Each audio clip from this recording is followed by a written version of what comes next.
ayyuhalladzina amanu ittaqullaha haqqa tuqatih wa la tamutunna illa wa antum muslimun. Shadaqallahul adzim. Alhamdulillah, mari senantiasa kita memanjatkan dan memperbanyak syukur kita kepada Allah Subhanahu wa taala atas segala nikmat yang diberikan kepada kita, utamanya nikmat iman dan Islam. Pagi hari ini kita sudah bersama-sama sahur di rumah masing-masing. Kemudian mungkin kita isi dengan beberapa amaliyah pribadi di rumah. Kemudian kita lanjutkan dengan sholat subuh berjamaah. Dan kemudian kita lanjutkan dengan kajian ini. Mungkin setelah ini juga ada aktivitas berada di rumah masing-masing. Yang kita berharap kita sudah mengawali pagi ini dengan baik. Insya Allah moga-moga nanti sampai petang kita berbuka, kemudian malamnya pun bisa kita tutup dengan baik. Salawat dan salam semoga tercurah pada junjungan kita habibina wa syafi'ina wa qudwatina Rasulullah Muhammad sallallahu alaihi wasallam, pada keluarga, sahabat dan seluruh pengikutnya ila yaumil qiyamah. Tidak lupa kami berwasiat kepada diri kami pribadi, juga kepada seluruh jamaah, agar senantiasa kita meningkatkan keilmuan pengetahuan kepada Allah Subhanahu wa taala. Jamaah salat subuh dirahmati Allah, kita lanjutkan pembahasan pada sosok yang kedua. Setelah sahabat kita bahas tentang Sayyidina Abu Bakar As-Siddiq radhiyallahu anhu, maka kita lanjutkan pagi hari ini membahas dengan sosok yang luar biasa yang oleh Rasulullah disebut-sebut, andai saja setelah saya masih ada nabi, saya orang ini ya, yang akan jadi nabi. Siapa dia? Dia adalah Sayyidina Umar bin Khattab radhiyallahu anhu. Jadi Umar bin Khattab ini sosok yang luar biasa. Kita kalau berbicara masalah Umar, yang kita bicarakan adalah tentang ketinggian Islam, tentang kehebatan Islam. Karena memang sifat-sifat seperti ini melekat pada sisi Sayyidina Umar bin Khattab radhiyallahu anhu. Kita awali yang pertama tentang keislaman dari Umar bin Khattab. Jamaah salat sudah dirahmati Allah. Umar bin Khattab awalnya ini termasuk orang-orang yang sedemikian keras permusuhannya kepada Islam. Sampai-sampai ada orang yang berkata dari antara sahabat, Umar itu tidak akan masuk Islam sebelum keledainya masuk Islam. Ini menggambarkan ya tentang kemustahilan, kan keledai tidak akan masuk Islam. Ya, menjelaskan tentang ucapan ini, menjelaskan kemustahilan sekaligus keputusasaan orang-orang itu.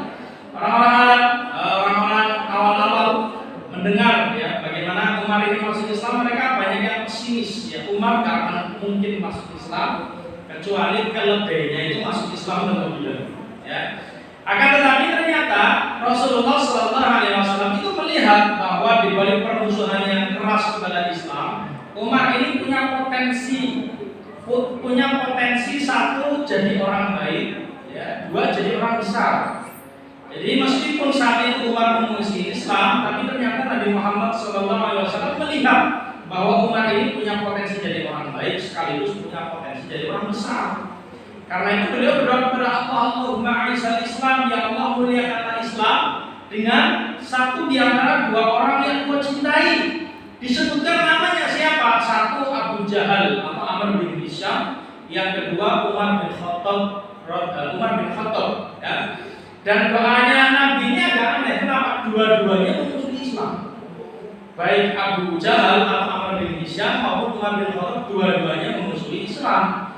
Tapi sekali lagi Rasulullah melihat meskipun dua-duanya memusuhi Islam, ya Rasulullah melihat dua-duanya orang ini punya potensi jadi orang besar. Ya, yang kalau salah satu di antara mereka itu masuk Islam, niscaya Islam itu bisa tinggi, bisa bangkit, bisa jaya, kira-kira begitu. Nah, dari doanya Nabi ini kita sebenarnya bisa bisa mendapatkan satu kesimpulan ya. Ketika ada orang memusuhi Islam, maka sebenarnya kita punya dua opsi dalam berdoa. Doa yang pertama, kita doakan agar orang itu dapat hidayah. Ya, ada orang memusuhi Islam, kita punya dua opsi dalam berdoa, dua pilihan dalam berdoa. Yang pertama adalah doa agar orang itu bisa masuk dalam Islam, dapat hidayah. Contohnya tadi doa Nabi kepada Umar bin Khattab ya radhiyallahu anhu yang saat itu sebenarnya memusuhi Islam. Yang kedua, kita punya doa, opsi yang kedua adalah doa agar orang itu dapat kebinasaan. Ya. Contohnya apa? Contohnya doa Rasul kepada para orang-orang Quraisy. Kejadiannya itu ketika Rasulullah sedang sholat di area Ka'bah, kemudian salah satu di antara para petinggi Quraisy itu ada yang mengambil kotoran unta kemudian ditaruh di atas punggungnya. Ya, selama ini sebenarnya Rasulullah sering mendoakan yang baik-baik kepada mereka agar diberi hidayah, agar tobat macam-macam lah.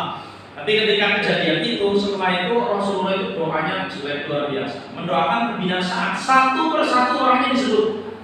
Bahkan Ibnu Mas'ud mengatakan, saya bersaksi bahwa orang-orang yang disebut dalam doanya Nabi saat itu semuanya mati pada perang Badar.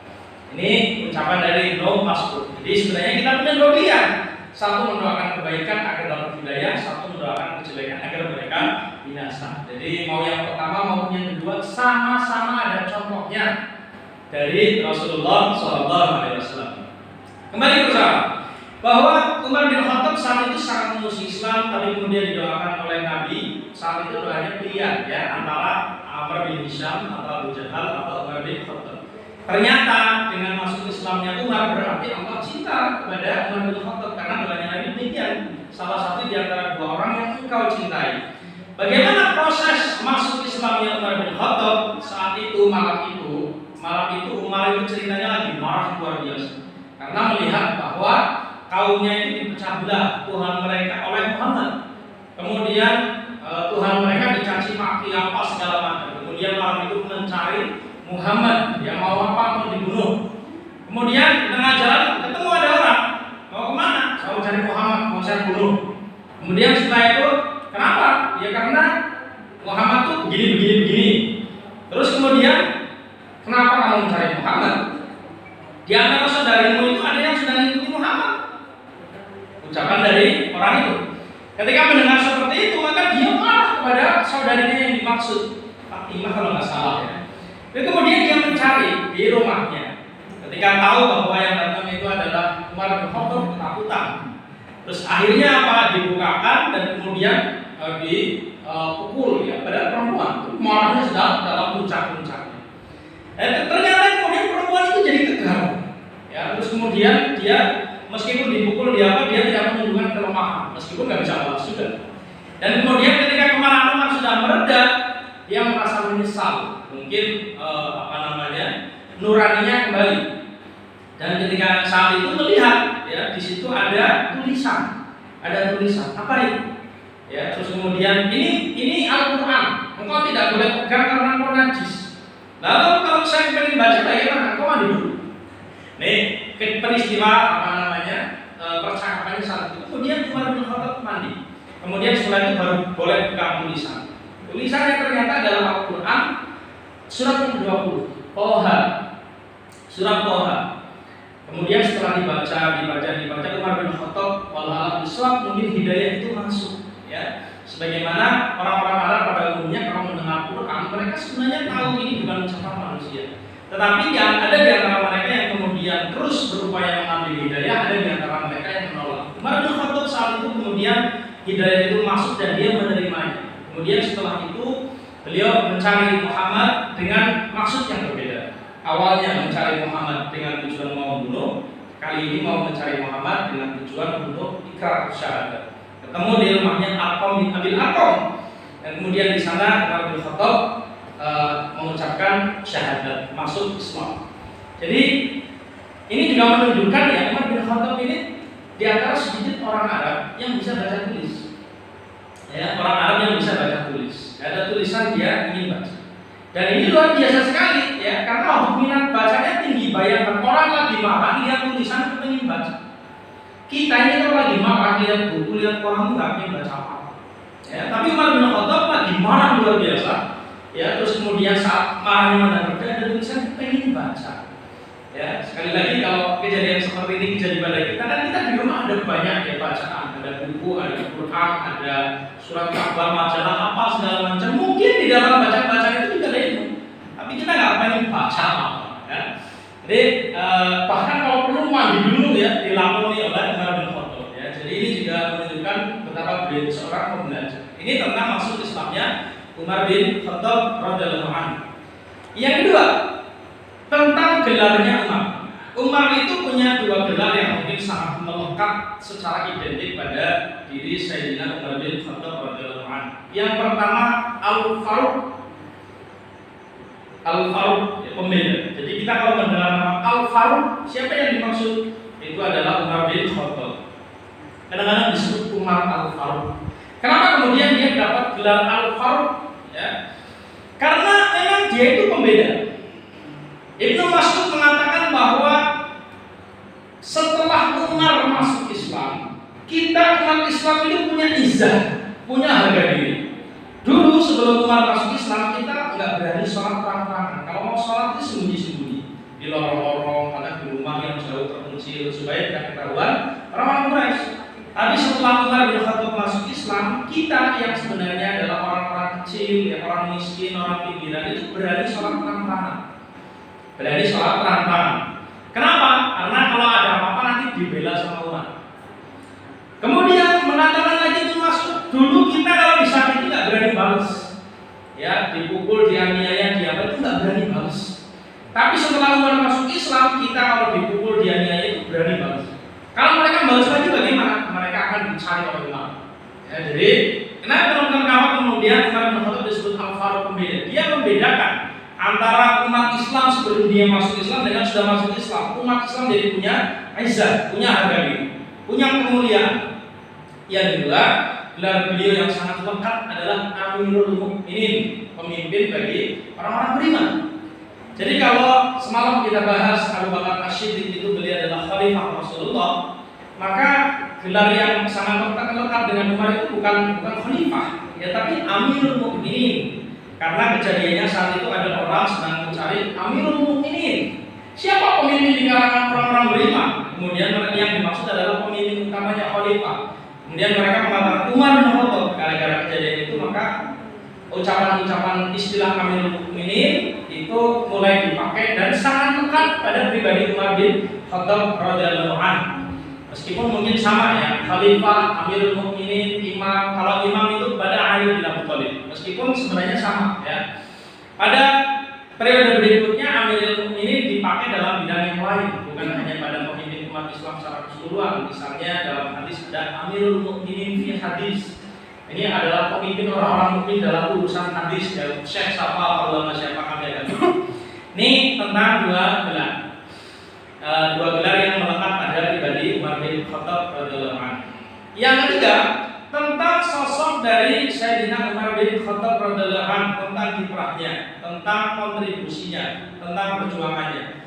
Yang pertama, beliau itu mertuanya Nabi Muhammad sallallahu alaihi wasallam. Jadi Abu Bakar mertuanya Nabi, Umar juga mertuanya Nabi. Umar itu punya perempuan yang paling besar. Dan memang yang anak yang paling besar perempuan, namanya Hafsah. Karena itu sering disebut An Abi Hafs, Amirul Mukminin Umar bin Khattab. Kita kalau baca hadis Arba'in itu ada ini amalan seperti itu ya. Nah, Hafsah ini punya suami namanya Kunais. Ya, Kunais ini meninggal pasca perang Badar. Jadi saat perang Badar beliau terluka, tapi tidak meninggal di tempat, tidak syahid. Nah, ketika pulang sampai di Madinah, ya beberapa hari kemudian karena lukanya diobati mungkin tidak sembuh, akhirnya wafat. Otomatis jadi janda. Umar bin Khattab ini seorang ayah yang baik. Maka beliau mencari orang yang kira-kira karena tanggung jawabnya kan ada pada ayah. Ayah mencarikan orang yang terbaik untuk untuk anaknya. Dia datang kepada Utsman bin Affan. Datang pada Utsman bin Affan. Kemudian bagaimana ini anakku sekarang jadi janda, mau nggak menikah dengan anakku? Utsman bin Affan saat itu berkata, saya pikir-pikir dulu lah. Ya, karena Utsman bin Affan juga baru kehilangan istri. Siapa? Anaknya Nabi, karena beliau menantunya Nabi. Ya. Baru kehilangan istri. Tapi saat itu beliau berkata, saya pikir-pikir dulu. Ya. Setelah sekian lama, beberapa hari lagi dihubungi, saya sementara belum ingin menikah, masih berkabung sederhananya begitu. Datang kepada Sayyidina Abu Bakar As-Siddiq. Ini mau nggak menikah dengan anakku? Ya, Abu Bakar As-Siddiq saat itu diam saja. Keluar marah ceritanya. Ya, diam saja. Kalau Utsman bin Affan itu masih berikan jawaban, tapi kalau Abu Bakar As-Siddiq ternyata malah diam saja. Setelah beberapa hari setelah itu, ternyata kemudian Rasulullah Shallallahu Alaihi Wasallam menikahi anaknya Umar ini, ya Hafsah ini, ya. Dan setelah pernikahan ini kejadian, baru kemudian Abu Bakar As-Siddiq berkata pada Umar, saya tahu kamu dulu pasti marah, mangkel gara-gara saya diam saja. Iya betul. Ini tidak lain tidak bukan karena saya pernah mendengar Rasulullah menyebut nama Hafsah. Dan saya tidak mungkin menceritakan rahasianya Nabi. Andai saja Rasulullah tidak menyebut nama Hafsah, anak nulis saya akan terima ya tawaran dariku untuk menikahi anakku. Ini ucapan dari Sayyidina Abu Bakar As-Siddiq. Ya, Umar ini adalah menantunya Nabi. Umar ini mertuanya Nabi. Ya, Abu Bakar mertuanya, Umar juga mertuanya. Nah, Hafsah ini nanti pada saatnya dia yang akan memegang mushaf yang ditulis pada masa kepemimpinan Abu Bakar As-Siddiq. Dulu Abu Bakar As-Siddiq, semalam kami ceritakan, Abu Bakar As-Siddiq di antara masa pemerintahannya adalah mengumpulkan Al-Quran jadi satu mushaf. Nah, ini nanti pula yang akan memegang adalah Hafsah, anaknya dari Umar bin Khattab radhiyallahu anhu. Ini yang pertama, bahwa beliau itu mertuanya Nabi. Yang kedua, beliau itu adalah khalifah dari Khulafaur Rasyidin yang kedua.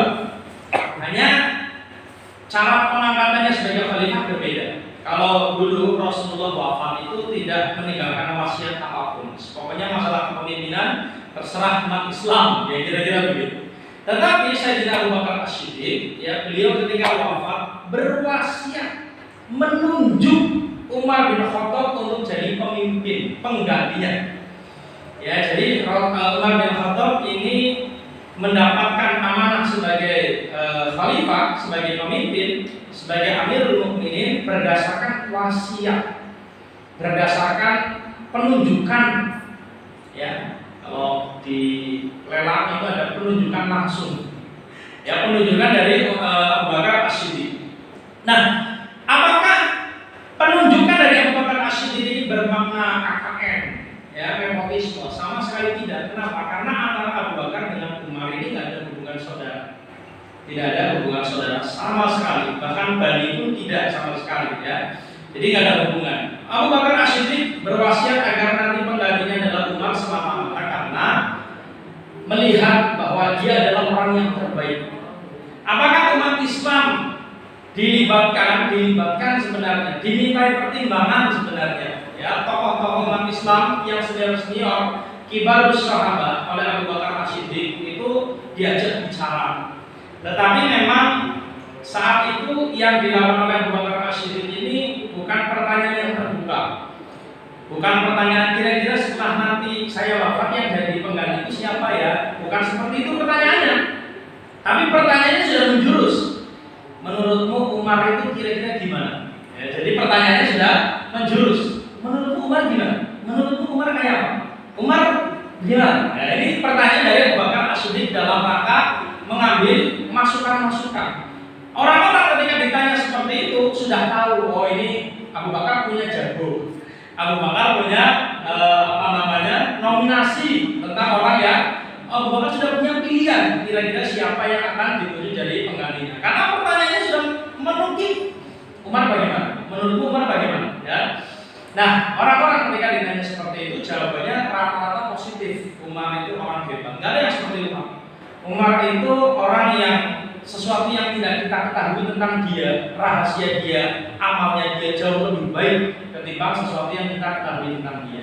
Apakah ada yang berpendapat negatif? Ada. Ya, di antara mereka ada juga yang menolak. Kenapa? Karena Umar itu keras. Ya, Umar itu keras. Ya, bahkan mungkin sebagian orang mengatakan kasar. Nah, Rasul Umar itu di masamu saja, ya, ketika jadi perdana menteri setelah kita itu ya. Ketika jadi perdana menteri kasar keras begitu, nanti kalau jadi khalifah kayak apa? Jadi ada juga yang berpendapat seperti itu, tapi itu bukan pendapat mayoritas. Ya, satu dua ada yang berpendapat seperti itu. Ya, jadi Umar bin Khattab radhiyallahu anhu kemudian terpilih jadi Amirul Mukminin, sebagai penunjukan masa kepemimpinannya itu 10 tahun. Abu Bakar As-Siddiq semalam kita bahas masanya pendek, cuma 2 tahun. Umar bin Khattab masa kepemimpinannya 10 tahun. 10 tahun masa kepemimpinan Umar bin Khattab disebut-sebut sebagai masa keemasan Islam. Ya, masa keemasan Islam, masa di mana Islam itu sedemikian jaya. Ya, biasanya satu bangsa itu disebut ada zaman keemasan. Maksudnya adalah zaman ketika bangsa itu sangat jaya. Nah, ini masanya Umar bin Khattab radhiyallahu anhu. Islam itu melebar ya, menaklukkan Romawi, menaklukkan Persia. Ini masa Umar bin Khattab ya, sampai datang ke Mesir dan lain-lain. Sampai ini kejadiannya pada masa Umar bin Khattab. Baitul Mal melimpah ruas, pokoknya luar biasa. Ya, ini kejadian yang kedua. Kemudian yang ketiga, Umar bin Khattab itu sama sebagaimana Abu Bakar, beliau adalah teman di kuburannya Nabi. Ya, beliau itu saat akan wafat, ya beliau berwasiat, nanti kalau saya wafat, tolong saya diusung, ya keranda saya pengen dikubur di dua orang sahabat saya. Maksudnya adalah di sampingnya Rasulullah dan Abu Bakar. Dengan syaratnya diizinkan oleh Aisyah. Kenapa Umar mengatakan seperti itu? Karena kuburannya Nabi di kamarnya Aisyah. Ya, itu kamarnya Aisyah. Di situ ada Rasulullah, adalah suaminya Aisyah. Di situ ada Abu Bakar, yang itu adalah bapaknya Aisyah.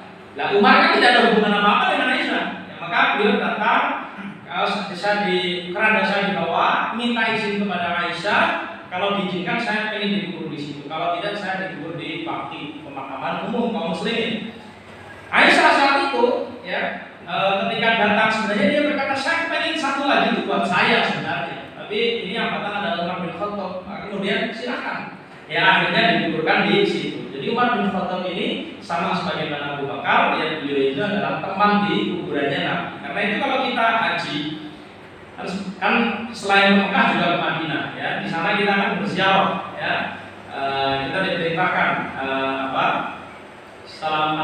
mengucapkan salam kepada siapa? Kepada Rasulullah, kepada Abu Bakar, kepada Umar bin Khattab radhiyallahu anhu. Ya, ini tentang kiprahnya Umar bin Khattab radhiyallahu anhu. Kemudian yang terakhir kita bahas tentang kemuliaan, keutamaan dari Umar bin Khattab radhiyallahu anhu. Jamaah salat sudah dirahmati Allah. Yang pertama, bahwa Umar bin Khattab radhiyallahu anhu itu disebut sebagai al-muhaddisun, orang yang diberi ilham. Al-muhaddisun itu dijelaskan orang yang diberi ilham. Jadi beliau itu orang yang faqih, orang yang ilmunya tinggi, orang yang firasatnya tajam. Melihat apa-apa beliau itu punya firasat, ya. Dan memang orang-orang beriman itu fa'innahu yaqulu binurillah, ya. Ittaqu firasatil mu'min, ya berhati-hatilah kalian kepada firasatnya orang mukmin. Fa'innahu yaqulu binurillah. Hadis ini kan begitu, karena sebenarnya mereka itu melihat dengan cahaya dari Allah Subhanahu wa taala. Dan Umar bin Khattab ini orang yang fakih, ya. Kita ini kalau belajar fikih, ya, mazhab apa saja, ada Hanafi, Maliki, kemudian Syafi'i, Hambali, ya. Mereka itu ketika membahas satu perkara biasanya akan merujuk pada pendapat-pendapatnya para sahabat yang utama. Sahabat-sahabat yang utama itu siapa? Umar bin Khattab, kemudian Ali bin Abi Thalib, kemudian Ibnu Abbas, Ibnu Umar, Aisyah, ya. Di urutan yang pertama itu Umar bin Khattab. Kenapa? Karena beliau itu khalifah. Kalau Ibnu Abbas, Ibnu Mas'ud, kemudian ada Ibnu Umar, kemudian Aisyah, mereka bukan khalifah. Tapi kalau Umar bin Khattab ini khalifah. Dan pada masanya Umar banyak terjadi ijma, kesepakatan. Umar ngomong apa, kemudian sahabat yang lain itu ijma, ya, menyepakati, meskipun bentuknya ijma sukuti. Ijma sukuti itu ijma di mana terjadi satu permufakatan, tetapi tidak ada yang menyanggah. Ya mereka semua diam, berarti sepakat. Ijma sukuti, ya. Ini pada masa Sayyidina Umar bin Khattab radhiyallahu anhu. Ya, jadi kalau kita belajar fikih, ya, persoalan fikih masalah peradilan Umar dulu memutuskannya bagaimana? Masalah pembagian waris dulu Umar memutuskannya bagaimana? Masalah kebijakan negara dulu Umar memutuskannya bagaimana? Ini kita kalau belajar fikih itu akan masuk, ya, dalam urusan-urusan pendapatnya Umar bin Khattab radhiyallahu anhu. Yang kedua, Umar ini adalah sosok di antara kalangan sahabat Nabi yang ditakuti setan. Ini diucapkan sendiri oleh Rasulullah SAW. Ya. Tidaklah Umar itu berjalan di satu lembah. Ya kalau dulu namanya lembah. Kalau kita ya jalan. Ya tidaklah Umar berjalan di satu lembah kecuali setan akan mencari lembah yang lain untuk berjalan. Maksudnya apa? Setan tidak berani ketemu Umar. Ya setan tidak berani ketemu berpapasan dengan Umar bin Khattab radhiyallahu anhu. Ya ini kenapa setan takut?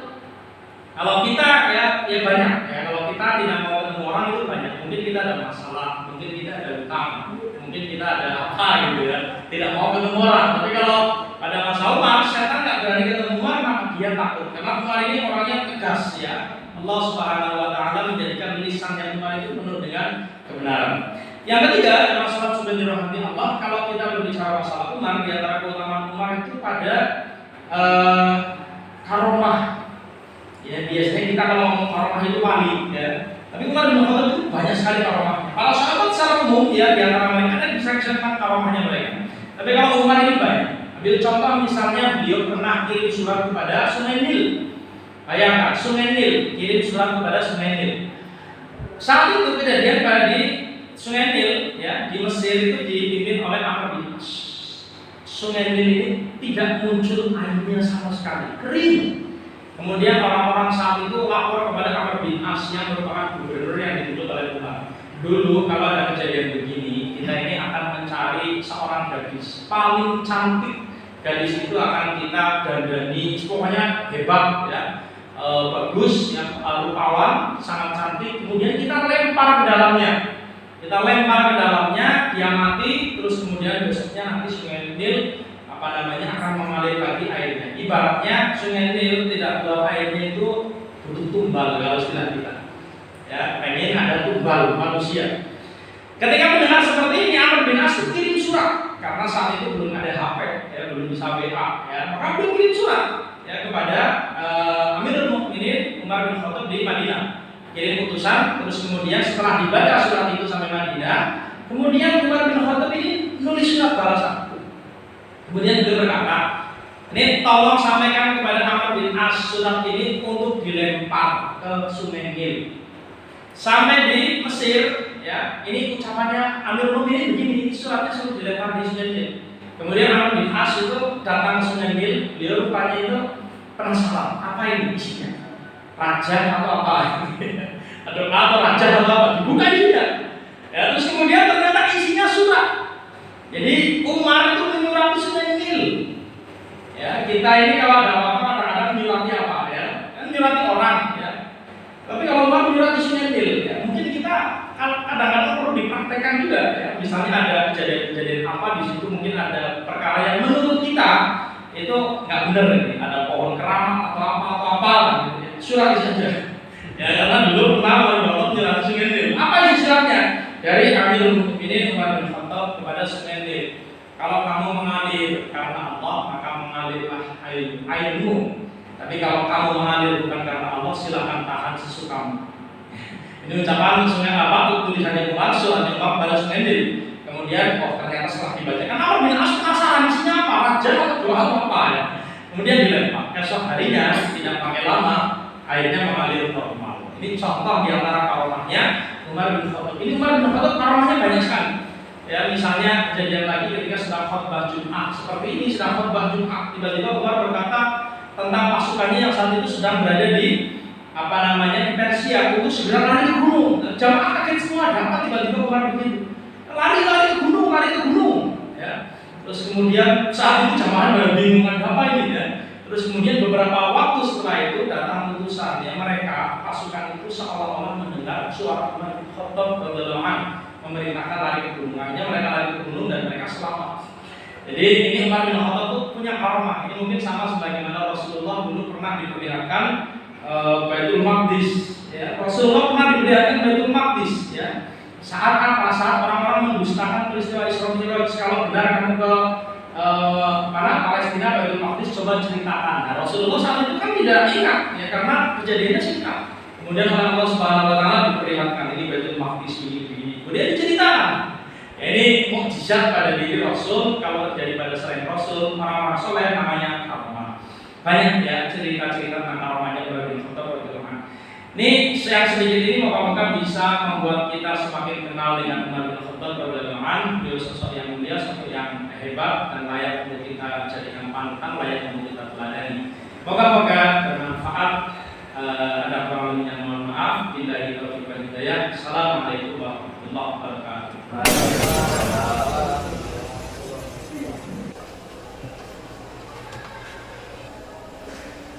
Allahu Akbar, Allahu Akbar. Allah